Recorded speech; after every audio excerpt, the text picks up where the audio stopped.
새벽 4시 침묵만이 가득한 빈 예배당. 제 손에는 한 장의 종이가 떨리고 있었습니다. 30년간 하나님을 섬겨온 이 몸이 오늘 이 모든 것을 포기하려 했습니다. 혹시 지금 이 영상을 보고 계신 분 중에 모든 것이 무너져 내리는 것 같아서 더 이상 버틸 힘이 없다고 느끼시는 분이 계신가요? 제가 정확히 그 자리에 있었거든요. 55세, 목회 30년 차. 그런데 이 순간 저는 제 자신에게 가장 잔혹한 질문을 던지고 있었습니다. 과연 나는 하나님의 종일까? 과연 내가 이 강단에 설 자격이 있을까? 교회 임대료 3개월 연체, 아내의 당뇨 합병증으로 매주 쌓여가는 병원비, 작년 40명이었던 성도들, 지금은 겨우 12명, 하나둘씩 대형교회로 떠나는 성도들을 보며 저는 매일 밤 자문했습니다. 내가 뭔가 잘못하고 있는 걸까? 하나님이 정말 나를 버리신 걸까? 만약 지금 비슷한 절망 속에 계신다면 이 이야기를 끝까지 들어보세요. 제가 말씀드리는 건 단순한 위로나 종교적 설교가 아닙니다. 실제로 제게 일어난, 여러분도 믿기 어려울 만큼 놀라운 반전이 있거든요. 이런 진솔한 간증이 의미 있다고 생각하신다면 좋아요와 구독으로 응원해 주세요. 여러분의 작은 관심이 더 많은 절망 속의 사람들에게 진짜 희망을 전할 수 있으니까요. 어젯밤 저는 예배당 바닥에 엎드려 울었습니다. 하나님, 정말 저를 버리신 겁니까? 30년이 이렇게 끝나는 겁니까? 정말 이것이 마지막인 겁니까? 그런데 새벽 기도를 위해 떨리는 손으로 펼친 성경에서 이 말씀이 제 심장을 꿰뚫었습니다. 내 시작은 미약하였으나 내 나중은 심히 창대하리라. 욥기 8장 7절 시작이 미약하다고요? 아니에요, 하나님. 제 시작은 그래도 괜찮았습니다. 지금이 미약한 겁니다. 지금이 너무나 초라한 겁니다. 하지만 혹시나 해서, 정말 혹시나 해서 오늘도 이 자리에 앉아 있었습니다. 이 사임서를 제출하기 전에 마지막으로, 정말 마지막으로 하나님의 음성을 듣고 싶어서요. 30년 전 25세 제가 처음 이 강단에 섰을 때는 온 몸에 전율이 흘렀습니다. 하나님이 나를 부르셨다. 나는 하나님의 종이다. 그런데 지금 그 확신이 산산조각 났습니다. 그런데 바로 그 순간 새벽 4시 20분 예배당 문이 열렸습니다. 누가 이 시간에? 그 문이 열리기 전까지 저는 정말 막다른 길 끝에 서 있었습니다. 하지만 그 문 너머로 들어온 것은 제 인생을 완전히 바꿀 기적이었습니다. 도대체 새벽 4시에 누가 예배당에 나타났을까요? 그리고 그 후에 일어난 일은 정말 여러분이 상상하는 것보다 훨씬 더 놀라울 겁니다. 하지만 그 이야기를 하기 전에 여러분이 제가 얼마나 절박한 상황이었는지 정확히 이해하셔야 해요. 그래야 이후에 일어난 일이 얼마나 기적 같은 일인지 아실 테니까요. 먼저 지난 6개월 동안 제가 얼마나 힘들었는지 말씀드릴게요. 매달 둘째 주가 되면 교회 임대료 70만 원을 내야 하는데 헌금으로는 턱없이 부족했습니다. 제 목회자 사례비는 진작에 포기했고 아내가 파트타임으로 일하는 돈과 제가 새벽마다 신문 배달로 벌어들이는 30만 원으로 근근히 버텨왔습니다. 신문 배달 말입니다. 55세 목사가 새벽 3시에 일어나서 신문 300부를 배달하는 모습을 상상해 보세요.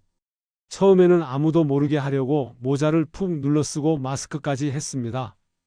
혹시 성도들이 볼까 봐서요. 그런데 한 달 전 새벽 배달을 마치고 돌아오는 길에 우리 교회 권사님을 만났습니다. 권사님이 저를 보시더니 이렇게 말씀하시더군요. 목사님, 이런 식으로는 안 됩니다. 목사님이 신문 배달을 하시면 교회 체면이 서겠습니까? 그 말이 저를 더 무너뜨렸습니다. 체면이요? 저도 알고 있습니다. 하지만 교회 문을 닫을 수는 없잖아요. 그 12명의 성도들은 어떻게 하라는 겁니까? 아내 이야기를 안 할 수가 없네요. 제 아내는 15년 전부터 당뇨를 앓고 있습니다. 지난달부터는 합병증으로 눈까지 안 좋아져서 매주 대학병원에 가야 합니다. 한 번 가면 진료비며 약값이 15만 원씩 나오는데 아내는 한 번도 힘들다는 말을 안 합니다. 오히려 이렇게 말하죠. 여보, 하나님이 우리를 시험하시는 거야. 조금만 더 견뎌보자. 하지만 저는 알고 있습니다. 아내가 밤마다 화장실에서 울고 있다는 걸 제가 모르는 줄 아는데 다 들립니다. 그리고 성도들, 작년 이맘때까지만 해도 40명이 넘었던 우리 교회가 지금은 12명입니다. 떠난 사람들을 원망하지는 않습니다. 다들 나름의 이유가 있었으니까요. 김 집사님은 목사님, 아이들 교육 때문에 어쩔 수 없어요 라고 하시더군요. 박 권사님은 아예 말도 없이 그냥 안 나오시더니 나중에 전화로 대형교회로 갔다고만 하셨습니다. 한국 교회 통계를 보면 교인 50명 이하 소형교회가 전체의 68%라고 합니다. 그 중에서도 20명 이하는 43%고요. 우리 교회처럼 힘든 곳이 정말 많다는 뜻입니다. 하지만 그게 위로가 될까요? 통계는 차가운 숫자일 뿐입니다. 진짜 현실은 매달 임대료 걱정하고 전기세 끊길까봐 전전긍긍하고 성도들 눈치 보면서 사는 목사들의 삶이거든요. 그래서 저는 그날 밤 정말 솔직하게 하나님께 말씀드렸습니다. 하나님, 제가 정말 목사로 부름받은 게 맞습니까? 30년 전 그 확신이 제 착각이었나요? 아니면 지금 제가 너무 나약한 건가요? 그날 밤 제가 하나님께 드린 기도는 기도라기보다는 차라리 따져 묻는 것에 가까웠습니다. 하나님, 저는 분명히 신학교에서 배웠습니다. 하나님은 선하시고 하나님은 사랑이시며 하나님께서는 당신의 종들을 버리지 않으신다고요. 그런데 지금 제 현실을 보십시오. 30년 전 신학교 졸업할 때 저는 정말 확신에 차 있었습니다. 하나님께서 분명히 부르셨다고 믿었거든요. 첫 부임지에서도 은혜가 넘쳤습니다. 성도들이 늘어나고 교회가 부흥하고 모든 게 순조로웠죠. 그때는 설교할 때마다 확신이 있었습니다. 하나님께서는 우리를 축복하실 것입니다. 믿음으로 나아가면 길이 열릴 것입니다. 그런 말들이 제 입에서 자연스럽게 나왔어요. 하지만 언젠가부터 그런 말들이 공허하게 들리기 시작했습니다. 특히 작년부터는 더욱 그랬어요. 강단에서 하나님께서 우리를 축복하실 것입니다 라고 말하면서도 속으로는 정말 그럴까? 라는 의심이 들었거든요. 어떻게 목사가 이런 생각을 할 수 있을까요? 하지만 솔직히 말씀드리면 저는 그런 의심이 든 제 자신이 더 무서웠습니다. 성경 말씀을 보면 분명히 기록되어 있습니다. 우리가 이 보배를 질그릇에 가졌으니 이는 힘이 큰 능력은 하나님께 있고 우리에게 있지 아니함을 알게 하려 함이라. 고린도 후서 4장 7절 질그릇이라는 표현이 참 와 닿았습니다. 저는 정말 질그릇 같았거든요. 금간 질그릇, 아니 거의 깨져가는 질그릇 말이에요. 그런데 말씀에서는 그 질그릇에 보배가 있다고 하잖아요.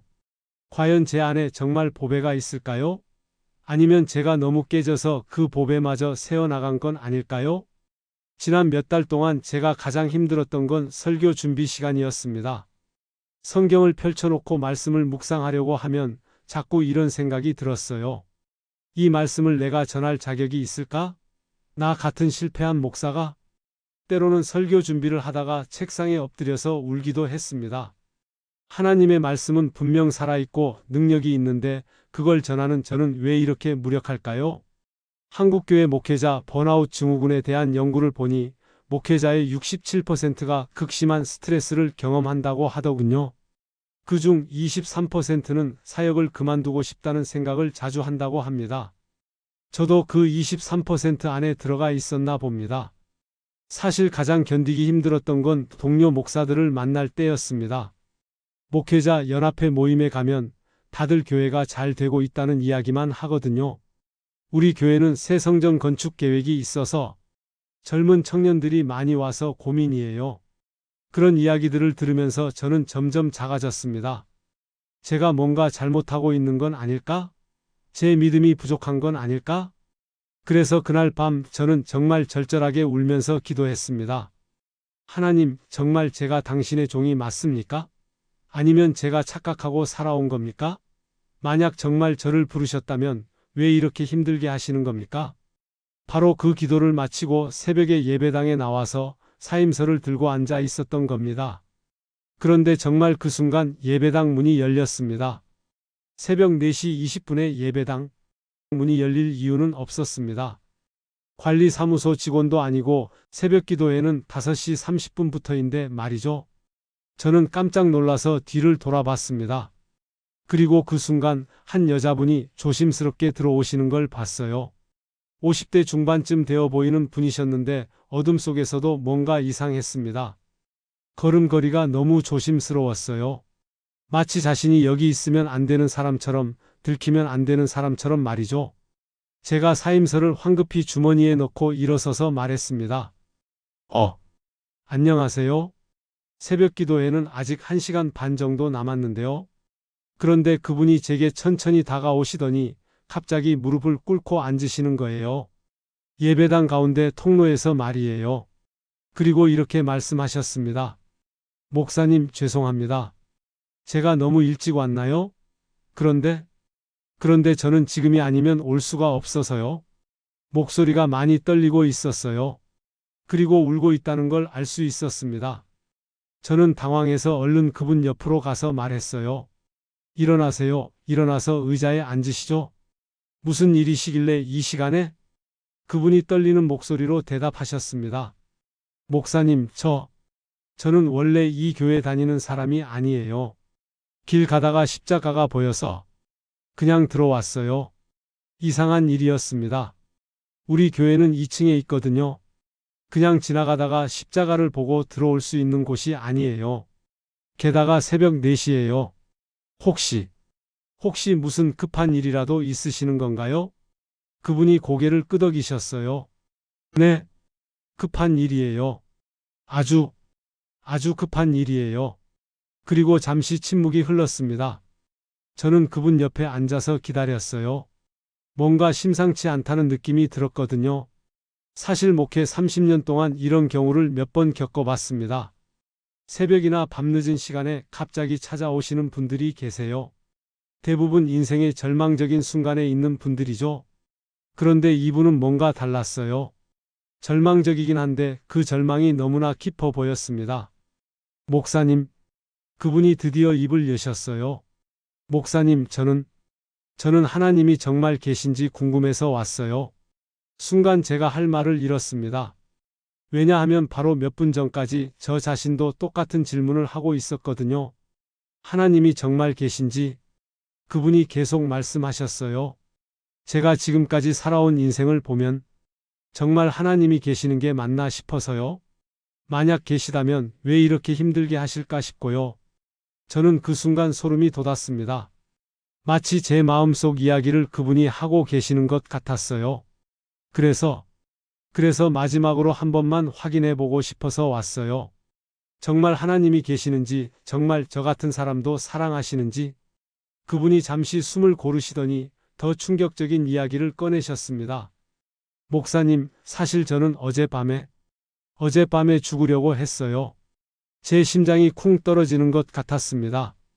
목회 30년 동안 이런 고백을 몇 번 들어봤지만 여전히 충격적이었어요. 수면제를 준비해뒀거든요. 20알 정도. 인터넷에서 찾아보니까 그 정도면 충분하다고 하더라고요. 그분의 목소리는 의외로 담담했습니다. 마치 남의 이야기를 하는 것처럼요. 그런데 막상 수면제를 입에 넣으려고 하는데 갑자기 제 동생이 전화를 했어요. 새벽 2시에 말이에요. 동생도 잠을 못 자고 있었나 봐요. 동생이 그러더라고요. 언니, 잠깐만 기다려. 내가 지금 갈게. 혼자 있지 마. 저는 아무 말도 안 했는데 동생이 뭔가 느낀 것 같아요. 저는 그 이야기를 들으면서 소름이 돋았습니다. 하나님이 그 동생을 통해서 역사하신 건 아닐까 하는 생각이 들었거든요. 동생이 와서 밤새 제 옆에 있어 줬어요. 그리고 아침에 이렇게 말하더라고요. 언니, 교회 한 번만 가보자. 정말 마지막으로. 그분이 저를 바라보시면서 말씀하셨어요. 그래서 왔어요. 정말 마지막으로. 만약 여기서도 답을 못 찾으면 그때는 정말. 저는 그 순간 제가 목사라는 걸 까먹었습니다. 아니, 까먹었다기보다는 제 자신도 똑같은 상황에 있다는 걸 깨달았어요. 그런데 목사님, 그분이 갑자기 제게 질문하셨어요. 목사님은 정말 하나님이 계시다고 확신하세요? 정말로요? 저는 할 말을 잃었습니다.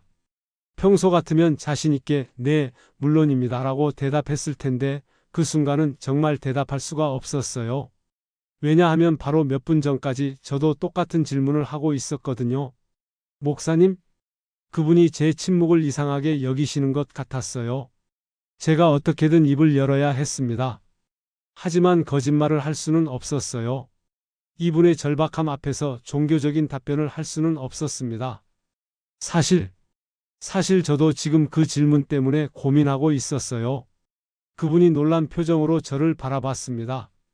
목사님도요? 네.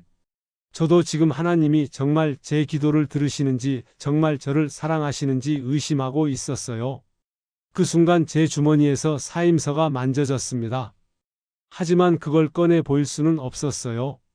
그런데 참 이상하지 않나요? 제가 말했습니다.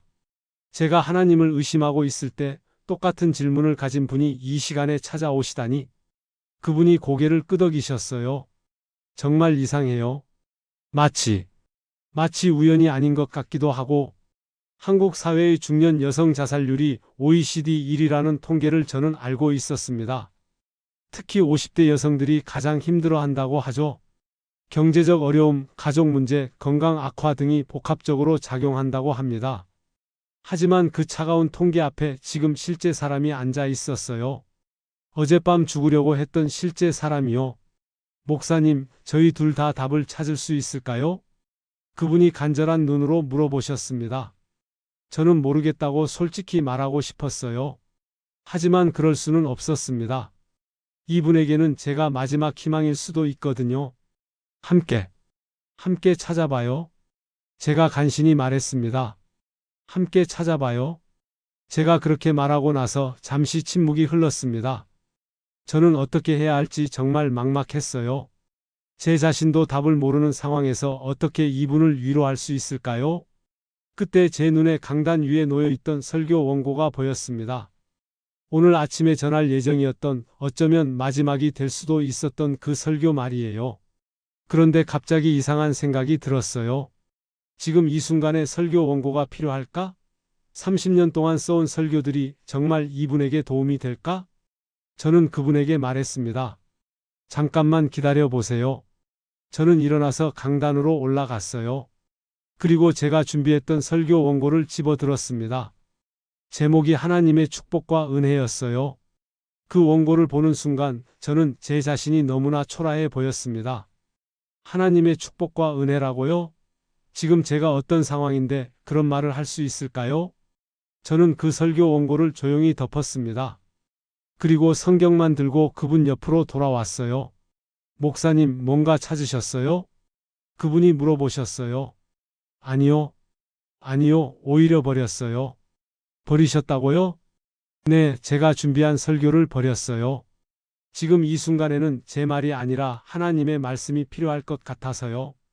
저는 성경을 펼쳤습니다. 그리고 하나님께 마음으로 기도했어요. 하나님, 제가 어떤 말씀을 전해야 할지 모르겠습니다.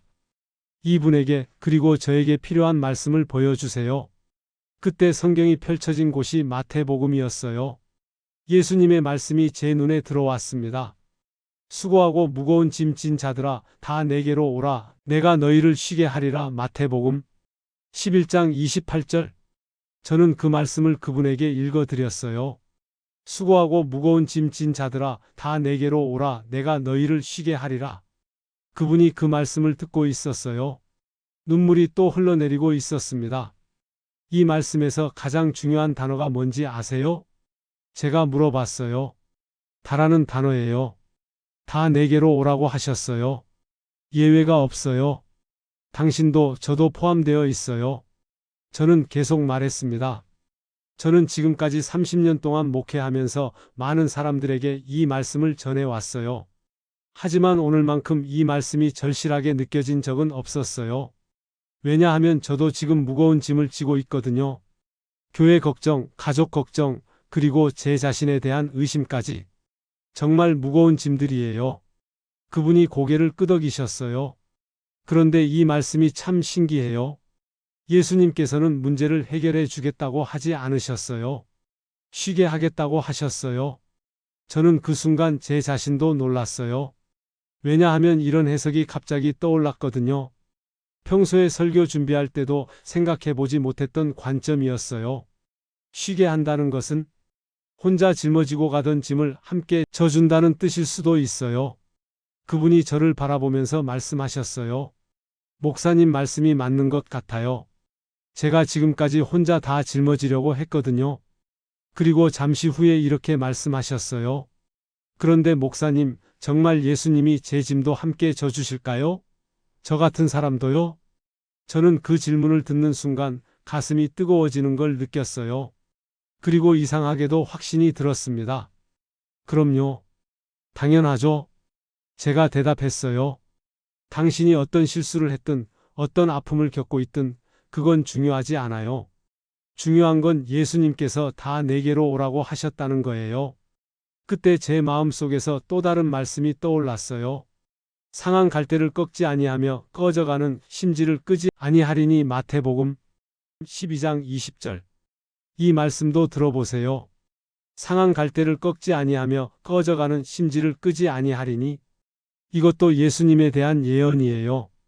저는 그분의 눈을 바라보면서 말했어요. 당신은 지금 상한 갈대 같다고 느끼시죠? 꺾어질 것 같고 부러질 것 같고 그리고 꺼져가는 심지 같다고 느끼시죠? 곧 완전히 꺼져버릴 것 같고. 그분이 고개를 끄덕이시면서 눈물을 흘리셨어요. 하지만 예수님은 그런 갈대를 꺾지 않으세요. 그런 심지를 끄지 않으세요. 오히려 보살펴 주시고 다시 살려내 주세요. 저는 그 말을 하면서 제 자신에게도 말하고 있다는 걸 깨달았어요. 저도 상한 갈대였거든요. 저도 꺼져가는 심지였고요. 목사님, 그분이 말씀하셨어요. 목사님도 지금 힘드시잖아요. 그런데 어떻게 저를 위로해 주실 수 있어요? 정말 좋은 질문이었어요. 저는 잠시 생각해보고 대답했습니다. 아마 그래서인 것 같아요. 제가 지금 아프니까 당신의 아픔을 더 잘 이해할 수 있는 거죠. 그때 갑자기 깨달음이 왔어요. 그리고 제가 지금 당신에게 위로의 말씀을 전하면서 저도 동시에 위로받고 있어요. 정말 그랬어요. 제가 그분에게 하나님의 말씀을 전하는 동안 그 말씀이 저에게도 새롭게 다가오고 있었거든요. 30년 동안 수없이 읽었던 마태복음 11장 28절이 오늘만큼 생생하게 느껴진 적이 없었어요. 수없이 인용했던 상한 갈대 말씀이 오늘만큼 절실하게 다가온 적이 없었고요. 심리학에서 말하는 헬퍼 테라피 현상이었어요. 누군가를 도우려고 하는 사람이 오히려 더 큰 치유를 받는다는 거죠. 바로 그 일이 지금 저에게 일어나고 있었어요. 목사님, 신기해요. 그분이 말씀하셨어요. 제가 교회에 와서 하나님이 계신지 확인하려고 했는데 오히려 목사님이 저 때문에 하나님을 다시 만나시는 것 같아요. 정말 맞는 말이었어요. 저는 그분을 위로하려고 성경을 펼쳤는데 그 말씀이 저에게 더 큰 위로가 되고 있었거든요. 그러게요. 정말 신기해요. 저는 그 순간 주머니 속의 사임서를 만졌어요. 하지만 이상하게도 그 사임서가 더 이상 무겁게 느껴지지 않았어요. 당신 때문에 제가 30년 동안 잊고 있던 걸 다시 기억하게 됐어요. 뭘요? 하나님의 말씀은 살아있다는 것. 그리고 그 말씀은 절망 속에서도 희망을 만들어낸다는 것 말이에요. 그날 이후로 저는 그분을 며칠간 계속 생각했어요. 과연 괜찮으실까? 정말 새로운 희망을 찾으셨을까? 그분은 그날 아침 새벽 기도회 후에 제게 이렇게 말씀하셨거든요. 목사님, 저 다시 살아볼게요. 조금만 더 기다려 볼게요. 그리고 한 달이 지났습니다. 어느 주일 오전 예배를 준비하고 있는데 예배당 문이 열렸어요. 그런데 들어오시는 분을 보는 순간 저는 제 눈을 의심했습니다. 그분이었는데 완전히 다른 사람 같았어요.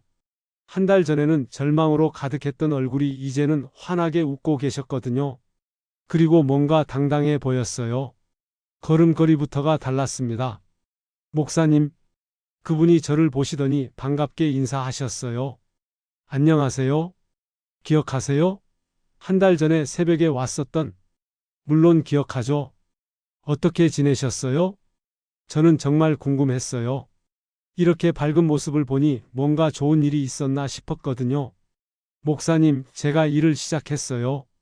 그분이 신나게 말씀하셨어요. 주민센터에서 캘리그라피 강사 일을 하게 됐어요. 원래 젊을 때 서예를 배웠었거든요. 그런데 그동안 잊고 살았는데 다시 시작해 보기로 했어요. 정말 놀라운 변화였어요. 처음에는 자신이 없었어요. 제가 뭘 할 수 있을까 싶어서요. 그런데 한 달 전 목사님이 해주신 말씀이 계속 생각났거든요. 상한 갈대를 꺾지 않으신다는 그 말씀이요. 그분이 계속 말씀하셨어요. 그래서 용기를 내서 주민센터에 문의해 봤어요. 마침 캘리그라피 강사를 찾고 있더라고요. 처음에는 떨렸는데 막상 해보니까 정말 재미있어요. 저는 그 이야기를 들으면서 소름이 돋았어요. 한 달 전만 해도 죽으려고 했던 분이 이제는 새로운 일을 시작하시다니요. 그리고 목사님, 더 신기한 건 그분이 눈을 반짝이면서 말씀하셨어요. 제가 캘리그라피로 제일 처음 쓴 작품이 뭔지 아세요? 뭐였나요? 수고하고 무거운 짐 진 자들아 다 내게로 오라 내가 너희를 쉬게 하리라 이 말씀이었어요. 저는 그 순간 눈물이 날 뻔했어요. 그 작품을 집에 걸어놨는데 볼 때마다 힘이 나요. 아, 내가 혼자가 아니구나. 예수님이 함께 계시는구나. 그분이 가방에서 뭔가를 꺼내셨어요. 목사님께 선물이 있어요. 그것은 작은 액자였는데 아름다운 글씨로 쓰여진 성경 말씀이 있었어요. 내 시작은 미약하였으나 내 나중은 심히 창대하리라. 욥기 8장 7절 바로 한 달 전 제가 절망 속에서 읽었던 그 말씀이었어요. 목사님, 이 말씀이 목사님께도 이루어질 거예요. 저는 확신해요. 그분의 확신의 참 목소리를 들으면서 저는 정말 놀랐어요. 한 달 전에는 제가 그분을 위로했는데 이제는 그분이 저를 위로하고 계셨거든요. 그리고 목사님, 그분이 조금 수줍게 말씀하셨어요. 제가 다음 주부터 이 교회에 다니고 싶어요. 괜찮을까요? 물론이죠. 환영합니다. 저는 진심으로 기뻤어요. 하지만 그것은 단지 성도 수가 하나 늘어난다는 기쁨이 아니었어요. 한 영혼이 절망에서 희망으로, 죽음에서 생명으로 돌아왔다는 기쁨이었거든요. 그런데 정말 놀라운 일이 그 다음 주부터 일어났어요. 그분이 처음으로 주일 예배에 참석하셨는데 8살쯤 되어 보이는 손녀와 함께 오신 거예요. 목사님, 제 손녀 예은이에요. 엄마 아빠가 바빠서 제가 키우고 있거든요. 예은이는 정말 밝고 귀여운 아이였어요. 예배 시간 내내 조용히 앉아서 찬송을 따라 부르더라고요. 그리고 그 다음 주에는 더 놀라운 일이 일어났어요. 그분이 또 다른 분과 함께 오신 거예요. 목사님, 제 이웃집 김 아주머니세요. 제가 캘리그라피 가르쳐 드리고 있는데 교회 이야기를 했더니 같이 와보고 싶다고 하시더라고요. 김 아주머니는 60대 후반쯤 되어 보이는 분이셨는데 혼자 사시면서 많이 외로워하셨다고 해요. 한 달 만에 우리 교회 성도가 12명에서 15명이 되었어요. 숫자로 보면 3명 증가에 불과하지만 저에게는 기적 같은 일이었습니다. 그리고 더 놀라운 건 분위기의 변화였어요. 예전에는 예배당이 너무 조용했어요. 12명이 앉아 있으면 마치 장례식장 같다는 생각이 들 정도였거든요. 그런데 이제는 예배 전후로 웃음소리가 들려요. 특히 예은이가 주는 활력이 대단했어요. 아이들의 웃음소리만큼 예배당을 밝게 만드는 건 없더라고요. 할머니, 오늘 찬송 너무 좋았어요. 예은이가 예배 후에 그런 말을 하면 다른 권사님들도 덩달아 웃으시고 그러더라고요. 그리고 무엇보다 제가 느낀 가장 큰 변화는 설교할 때였어요. 한 달 전만 해도 저는 강단에 설 때마다 위축되었어요. 내가 이런 말을 할 자격이 있을까? 그런 생각 때문에 목소리도 작아지고 확신도 없었거든요. 그런데 이제는 달랐어요. 그분의 변화를 직접 목격했기 때문에 하나님 말씀의 능력을 다시 확신하게 되었거든요. 여러분, 하나님의 말씀은 정말 살아 있습니다. 그런 말을 할 때 제 목소리에 확신이 있었어요. 왜냐하면 제가 직접 경험했으니까요. 어느 주일 예배 후에 김 집사님이 저에게 말씀하셨어요. 목사님, 요즘 설교가 정말 달라졌어요. 뭔가 살아있는 느낌이에요. 그때 저는 깨달았어요. 하나님은 제가 절망하고 있을 때조차 일하고 계셨다는 걸 말이에요. 하나님이 모든 것을 합력하여 선을 이루시는도다. 로마서 8장 28절. 이 말씀이 새롭게 다가왔어요. 제 절망도 그분의 절망도 모두 하나님의 계획 안에 있었던 거예요. 그리고 제가 깨달은 또 하나의 진리는 하나님의 일은 생각보다 단순하다는 거였어요. 거창한 부흥회나 특별한 프로그램이 아니라 그냥 한 사람이 다른 한 사람을 진심으로 위로하는 것에서 시작된다는 거죠. 저는 주머니에 있던 사임서를 꺼내서 조용히 찢어버렸어요. 더 이상 필요 없었거든요. 이제 저는 확신할 수 있어요. 끝이라고 생각한 순간에도 하나님은 새로운 시작을 준비하고 계신다는 걸 말이에요. 사임서를 찍고 나서 저는 혼자 예배당에 앉아 지난 2달을 돌이켜봤어요. 정말 신기한 일이었어요. 제가 가장 절망했던 순간에 가장 절망한 사람이 찾아왔고 그 사람을 위로하면서 저도 함께 치유받았다는 거죠. 그때 깨달았어요. 하나님의 방법은 정말 놀랍다는 걸 말이에요. 만약 그날 밤 제가 집에서 잠을 잤다면, 만약 그분이 다른 교회에 갔다면, 만약 저희가 서로를 만나지 못했다면 어떻게 됐을까요? 저는 사임서를 제출했을 거고 그분은 생각하기도 싫어요. 하지만 하나님께서는 정확한 시간에 정확한 장소에서 우리 둘을 만나게 하셨어요. 우연이 아니었던 거죠. 30년 목회하면서 저는 늘 이런 생각을 했어요. 하나님이 나를 축복하시면 교회가 부흥할 거야. 성도가 늘어날 거야. 헌금이 많이 들어올 거야. 그런데 하나님의 축복은 제가 생각했던 것과 완전히 달랐어요.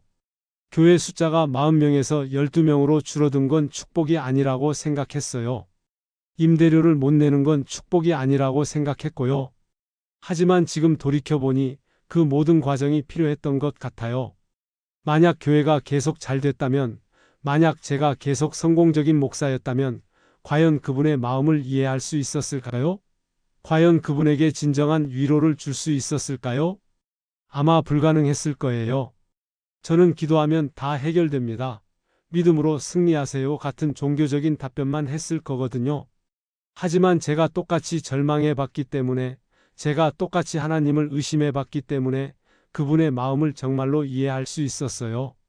우리의 잠시 받는 환난에 경한 것이 지극히 크고 영원한 영광에 중한 것을 우리에게 이루게 함이니 고린도후서 4장 17절 이 말씀이 새롭게 다가왔어요. 제가 겪은 그 환난이 헛되지 않았다는 거죠. 오히려 그 환난을 통해서 더 큰 일을 하시려는 하나님의 계획이 있었던 거예요.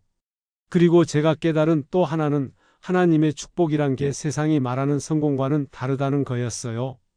교회가 크다고 축복이 아니에요. 헌금이 많다고 축복이 아니고요. 진짜 축복은 한 영혼이 절망에서 희망으로 바뀌는 거예요. 죽으려던 사람이 다시 살고 싶어 하는 거고요. 그런 면에서 저는 정말 큰 축복을 받은 거예요. 그분의 변화를 직접 목격할 수 있었으니까요. 그때부터 저는 완전히 다른 마음으로 목회를 하게 됐어요. 예전에는 늘 부족함을 한탄했거든요. 성도가 적다, 헌금이 부족하다, 교회가 작다. 그런 것들 말이에요. 하지만 이제는 달랐어요. 지금 있는 것들에 감사하게 됐어요. 15명의 성도라고 해서 작은 게 아니에요. 15명이면 15개의 소중한 영혼이거든요. 각자 다 이야기가 있고 아픔이 있고 꿈이 있는 사람들이에요. 그리고 저는 새로운 사명을 발견했어요. 대형 교회에서는 할 수 없는 일들이 있더라고요. 한 사람 한 사람의 이야기를 깊이 듣고 그들의 아픔에 함께 울고 그들의 기쁨에 함께 웃는 것. 그런 일들이요. 저는 이제 확신해요. 하나님께서 저를 이 작은 교회에 두신 이유가 있다는 걸 말이에요. 혹시 또 다른 절망에 빠진 사람이 새벽에 찾아올지도 모르거든요. 혹시 또 다른 상처받은 영혼이 마지막 희망을 찾아 이곳에 올지도 모르고요. 그럴 때 제가 여기 있어야 해요. 그들을 맞아줄 수 있어야 하고요. 너희를 향한 나의 생각은 평안이요 재앙이 아니니라 너희에게 미래와 희망을 주는 것이니라.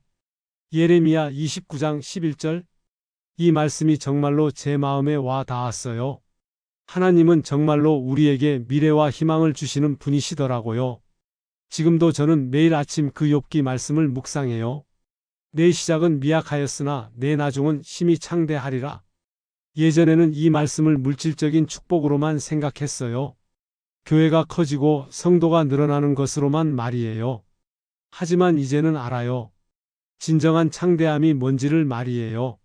한 사람의 인생이 바뀌는 것, 절망이 희망으로 바뀌는 것, 죽음이 생명으로 바뀌는 것, 그것이 진정한 창대함이에요. 그리고 저는 이제 미래에 대해서도 두렵지 않아요. 임대료가 밀려도, 성도가 떠나가도, 세상이 우리를 작다고 무시해도 상관없어요. 하나님께서 저를 이곳에 두신 이유가 분명히 있거든요. 30년 전 25살에 제가 가졌던 그 확신을 다시 찾았어요. 아니, 그때보다 더 깊은 확신을 갖게 됐어요. 왜냐하면 그때는 이론으로만 알았다면 지금은 경험으로 알거든요. 하나님이 정말로 일하시는 분이라는 걸, 정말로 우리와 함께 하시는 분이라는 걸 말이에요. 혹시 지금 이 이야기를 듣고 계신 분들 중에서도 절망하고 계신 분이 계실 거예요. 모든 것이 끝난 것 같고 더 이상 희망이 보이지 않는다고 생각하시는 분들 말이에요. 하지만 제가 확신을 갖고 말씀드려요. 끝이 아니에요. 하나님은 끝이라고 생각하는 순간에도 새로운 시작을 준비하고 계세요. 혹시 이 이야기가 여러분에게도 위로가 되었다면, 그리고 절망 속에서도 희망을 발견할 수 있다는 메시지가 의미 있게 다가왔다면 좋아요 버튼을 눌러주세요. 그리고 구독과 알림 설정도 부탁드립니다. 이런 진솔한 간증과 삶의 이야기들을 계속해서 나누고 싶거든요. 여러분의 구독 하나하나가 정말 큰 힘이 됩니다. 댓글로도 여러분의 이야기를 들려주세요. 혹시 지금 힘든 시간을 보내고 계신 분이 계시다면 혼자가 아니라는 걸 기억해 주세요. 댓글을 통해서라도 함께 기도하고 격려할 수 있거든요. 사랑하는 여러분, 혹시 지금 이런 생각을 하고 계시지는 않나요? 내 인생은 이제 끝났어? 더 이상 희망이 없어. 하나님이 정말 나를 사랑하실까? 나 같은 사람도 모든 것을 포기하고 싶어. 만약 그런 생각을 하고 계시다면 제 이야기를 기억해 주세요. 저는 55세에 30년 목회를 마감하려고 했어요. 사임서까지 준비했었거든요. 하지만 하나님은 바로 그 순간에 새로운 시작을 준비하고 계셨어요.